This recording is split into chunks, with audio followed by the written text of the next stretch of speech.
அனைவருக்கும் வணக்கம். இன்னைக்கு நம்ம விவேகா ஃபுட் சேனல்ஸ்ல நம்ம வெஜ் பிரியாணி எப்படி பண்றதுங்கிறத பார்க்கலாம். அதுக்கு தேவையான பொருட்களை இப்போ பார்ப்போம்.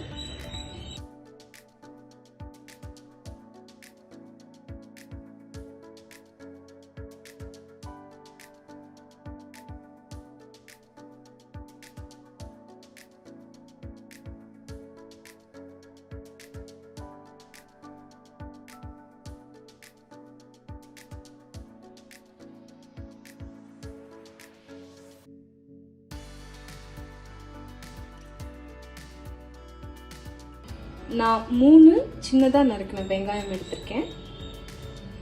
பீன்ஸ், கேரட், 5 பச்சை மிளகாய், எலுமிச்சம்பழம், 1 டேபிள் ஸ்பூன் பூண்டு விழுது, 1 டேபிள் ஸ்பூன் இஞ்சி விழுது, கிராம்புத்தூள், பட்டைத்தூள், சோம்புத்தூள், ஏலக்காய் தூள், கல்பாசி.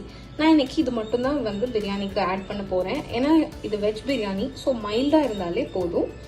அப்புறம் 3 தக்காளி எடுத்திருக்கேன், மல்லித்தழை, புதினா தழை, அப்புறம் 1/4 கப் தயிர் எடுத்திருக்கேன். வாங்க இப்போ எப்படி நம்ம வெஜ் பிரியாணி செய்யறதுங்கிறத பார்க்கலாம். நான் இதுல 1 டேபிள் ஸ்பூன் நெய்யும் 1 டேபிள் ஸ்பூன் எண்ணெயும் சேர்த்திருக்கேன். நம்ம வணக்கிறதுக்கு இன்னும் உங்களுக்கு அதிகமா தேவைன்னா நீங்க இன்னுமே கூட எண்ணெயும் நெய்யும் சேர்த்துக்கலாம். நெய்யும் எண்ணெயும் இப்போ சூடாயிடுச்சு. நான் இதுல நம்ம எடுத்து வச்சிருக்க மசாலாக்களை சேர்த்துக்க போறேன். நான் இப்போ பச்சை மிளகாயை சேர்த்துக்கிறேன். பச்சை மிளகாவோட வாசம் நல்லா வர ஆரம்பிச்சிருச்சு. இப்போ வெங்காயத்தை சேர்த்துக்கிறேன். வெங்காயம் நல்லா கேரமலைஸ் ஆயிடுச்சு.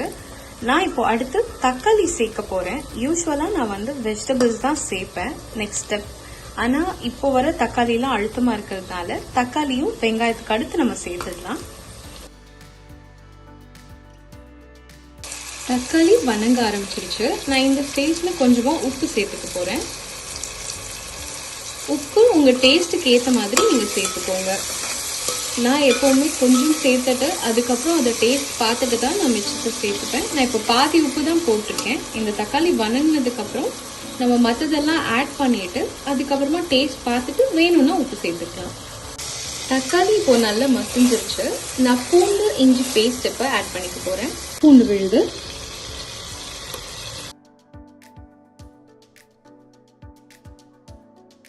தக்காளி நல்லாவே மசிஞ்சிருச்சு. இப்போ நாம இதுல வெஜிடபிள்ஸ் ஆட் பண்ணிடலாம்.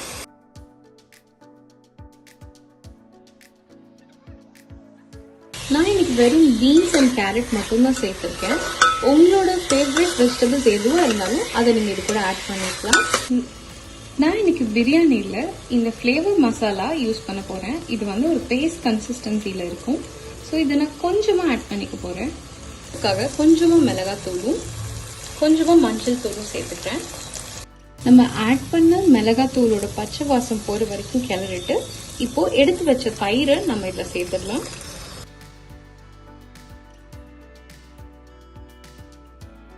லெமனையும் இப்பவே ஸ்குவீஸ் பண்ணிடலாம்.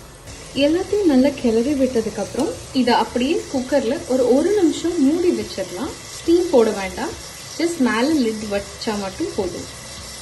நான் இன்னைக்கு பிரியாணி செய்யறதுக்கு 2.5 டம்ளர் சீரக சம்பா அரிசி எடுத்திருக்கேன். அதை 1/2 an hour முன்னாடி சோக் பண்ணி வச்சாச்சு.